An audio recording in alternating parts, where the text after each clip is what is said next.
You know, I really can't leave those pipes like that, can I? Yeah, this is kind of a problem. We got to do something about that. There we go. Absolute perfection. Just like another episode of Static Industry. Although, yeah, I actually do have to clean these up because I've made a bit bigger of a mess than I expected, because I snarled these up. I had wanted the inputs to be on the bottom and the outputs to be on the back, but that just made the pipes a huge mess. I need to change this so that it's item input and output and power on the top and bottom and fluids on the back. But I also screwed up because they shouldn't be sitting on top of the drawer connectors. I need to move all of these one back, you know, so they look like the rest of our machines here, where they're properly inset like that. But I'm not gonna lie, I'm not looking forward to doing this at all, because then I've got to rewire and remember what everything is, and I didn't leave myself any notes whatsoever. But hey, at least I've got a floor now, so I won't immediately fall, right? Right? And yes, obviously I fixed my machines and pushed them back and got the inputs on the bottom like I said. But the back cable is still a mess, but you wouldn't know because I left the paintings up. Listen, that's just the sort of series we're doing here, okay? Now, to be clear, this week I had intended to try to get all the way up to the turbo machine hull, as well as get the polyethylene made that we need. But I am kind of short on time this week, and I haven't been feeling great at the beginning of the week, so I think I'm just going to try to push forward to get the polyethylene, especially since I already have the oil drilling rig parts made. That said, one of the things you need for the oil drilling rig are aluminum drills. And honestly, I had been wanting to put the drills, because we're going to need multiples in the future more than likely, out in this river to cause some proper ecological devastation, just like a proper oil drill would. But I do need to provide it with the aluminum drills, and I need to get those out of my base over here somehow. I could use an entangled chest, like I'm kind of doing the tanks upstairs, but then I'm going to end up with a chest inventory that's just completely full of drills, and my aluminum supply has honestly not recovered all that greatly. I mean, we do have a couple hundred now from where we were at last time. So I think what I'm going to try to do is run a pile of drawer connectors down from my storage in the basement over there, all the way underground out to here, because as far as I remember reading, the drawer networks do not actually require them being chunk loaded. So I won't actually have to pull out these 2 chunks or 3 or 4 chunks, however many I need to get the pipe over into this river right here and or right there. I'm not sure these things are actually relatively large, which should hopefully save me some spots because I'm already mostly using up all of the chunks that I have. I could increase the number, but that's just a simple I'm doing something really horrifying, isn't it? So I guess what this means is I need to run another tunnel down to my storage, like that one goes back to my crafting area all the way to the other end near the river. And why did I make this tunnel 2 wide and not 3 wide? Dang it. Oh right, I'm doing this wrong. I can just do this with the builder's wand. Although now I need to move these drawer connectors that go for these shelves over here. Alright, so that took a little bit longer than I want to really discuss, because while this tunnel is nice and tall here, as soon as we get down to where the river is, we just start dropping down and immediately basically hit water. Now we're very cramped and claustrophobic. But now, looking down into the water outside my base here, you can see that I have a drawer access point buried way down there.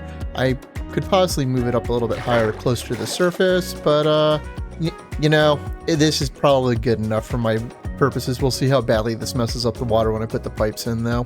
Glub, glub, glub. And pulling up the chunk boundaries, we can see that I do have it sitting kind of in this corner here, so this should get me to where I need to be. Now, as a reminder, I already have all of the pieces made, but there's an awful lot of them. You know what? No, that's a lie. I haven't actually made the oil drilling rig itself. So, you know, there we go. That's done. Now, as I was saying, I have all of the pieces of the oil drilling rig, except this is a big chonky boy that I didn't really want inside my base because it's a 5x5. So we're going to put it on the water. I kind of want to build like an oil drilling rig out in the water here, but I don't have the time today to actually do it. So I'm going to go build out a basic 5x5 platform out here to work with.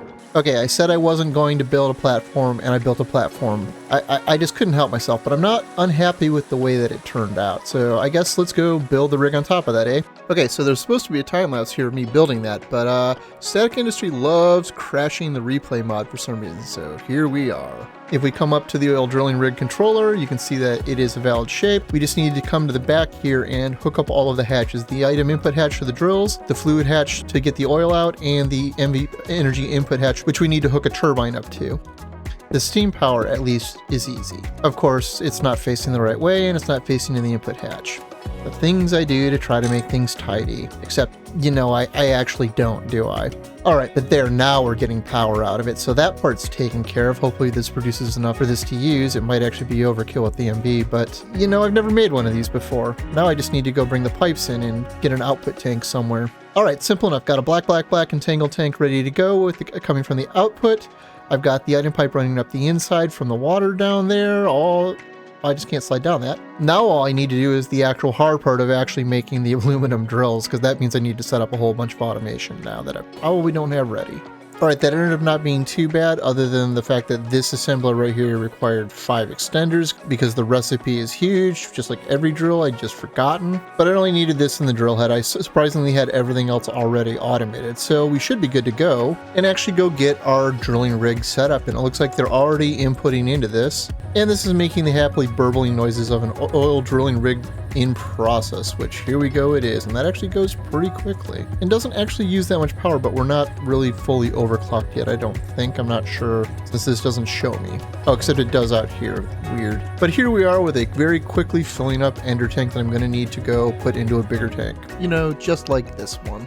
But that means it's now time to move things forward, and that means trying to get to the ethylene bucket so they can make polyethylene, which starts over here, but we're not going to be doing all of this. We're just going to be doing the bare minimum to get us over there. So to make the polyethylene, there's really 2 ways to go about it. We can take ethylene and either combine it with lead or chromium. The chromium makes more than the lead does, but I have tons of lead, I have very little chromium, so I think this is the obvious choice. The ethylene can then either be made by using sulfur and ethanol together in a chemical reactor, or using a distillery to take steam cracked light fuel or steam cracked naphtha and converting it into ethylene. Now, the steam cracked fuels are both done the same way. It's just done in a chemical reactor where you just combine a normal fuel with steam, and then this just comes from combining the sulfuric version of that fuel with hydrogen. And this step, this is where it would be nice if we had the distillation tower, because it would make sulfuric light fuel, heavy fuel, and naphtha from our crude oil. But instead, we're going to have to use the distillery and have an awful lot of loss here and only get